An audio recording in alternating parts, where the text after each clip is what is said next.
Paz e graça, queridos. Eu quero compartilhar com você o Salmo de número 35, o Salmo de Davi.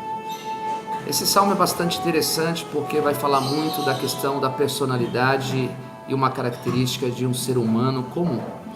Davi queixa-se dos seus inimigos, e os seus inimigos não é como o tempo de hoje. Hoje nós sabemos que o nosso inimigo e a nossa luta não é contra carne, contra sangue, contra pessoas, mas sim contra potestades que estão nas regiões celestiais. Mas o inimigo de Davi, que ele está dizendo aqui, eram pessoas mesmo, eram pessoas agentes de uma adversidade que estavam lutando para derrotá-lo. Havia muitas guerras e Davi está se queixando deles. Davi mostra muita sinceridade, mostra um coração de ser humano nesse momento. Ele é sincero, ele expressa os seus sentimentos, os seus pensamentos. O sentimento, o pensamento de Davi nesse momento, nesse Salmo 35, é que ele tem a vontade de que os seus inimigos, essas pessoas que estão lutando contra ele, elas sejam humilhadas, envergonhadas, que os seus caminhos sejam tenebrosos, que essas pessoas se dêem mal na vida, que elas sejam destruídas. Há um ódio de vingança. Davi está entrando na contramão da lei de Deus, mas Davi está expressando: quem de nós, quando injustiçado ou quando aconteceu alguma coisa, quando prejudicado, não pode ter passado em nossa mente, em nosso coração, um sentimento e uma vontade que a pessoa que nos prejudicou possa se dar mal na vida? Mas Davi, nesse momento, ele vai expressando. E nós precisamos entender que não é porque Davi expressou, pensou, teve vontade, que Deus concordou com ele. Deus não concorda com Davi nesse comportamento que ele tem, pois ele está indo na contramão da lei de Deus, da Torá, daquilo que Deus havia predeterminado por Moisés no Monte Sinai. Mas Davi não tem somente esses erros, Davi tem a sua virtude. E poderemos dizer: como é que Davi pode ser um homem segundo o coração de Deus? Hoje, se fôssemos pensar na nossa geração, Davi seria excluído das igrejas por pastores, não seria nem falado, seria difamado, e as suas virtudes seriam abafadas. Pois um ser humano não tem só erros, ele tem as suas virtudes. E a grande virtude de Davi, que era chamado como homem segundo o coração de Deus, era que ele era sincero. Ele tinha a virtude de se arrepender, ele reconhecia o seu próprio erro, ele assumia as suas falhas, não ficava transferindo para A ou para B.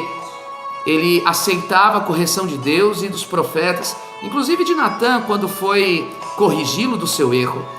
Davi, ele acredita nesse caráter de Deus, que Deus era justo de olhar e de poder ver que as suas qualidades, as suas virtudes e a sua sinceridade, que ele ficava aos pés do Senhor, poderiam ser recompensadas. Davi, ele expressa quantas pessoas ficam mascarando. Às vezes são aqui na frente, mas por trás falam alguma coisa. Davi não. Davi, o que ele tinha que falar, ele dizia, e Deus conhecia a sua sinceridade. Davi, ele tinha um coração irrepreensível. Ele era corrigido e aceitava a correção. Davi, ele tem 4 palavras que nesse salmo existe, nesse Salmo 35, expressando o caráter de Deus. Uma das palavras que tem ali no Salmo 35 é uma palavra hebraica que significa Hesed, que significa a graça de Deus. A graça de Deus é atribuída, e Davi atribui que Deus é gracioso. A segunda palavra que expressa o caráter de Deus, Emuná. Emuná significa inabalável. Ele sabia que Deus era inabalável, além de gracioso. Terceira palavra que expressa no Salmo 35 é Sedaká. Sedaká significa justiça. Mas essa justiça é aquele que intervém. Davi sabia que Deus ia intervir. Mas uma quarta palavra que expressa nesse salmo é Mishapá. Mishapá significa juízo. É aquele que distingue o oprimido do prepotente. Ele sabia que Deus podia distinguir. Então Davi abre o coração e fala com o Senhor. Abra o seu coração, seja sincero com Deus, assuma e não transfira para ninguém nenhuma culpa, aceite correção, reconheça e se arrependa, porque Deus sabe que somos seres humanos, mas nós temos a graça do Espírito de Deus para em nós recorrermos ao Senhor. Essa é uma das grandes coisas que nós precisamos, recorrer a Deus, pois nós sabemos que a nossa natureza humana pode nos prejudicar, mas quando recorremos a Deus, iremos ter uma natureza divina. Deus te abençoe. Tenha um dia abençoado em nome de Jesus. Amém.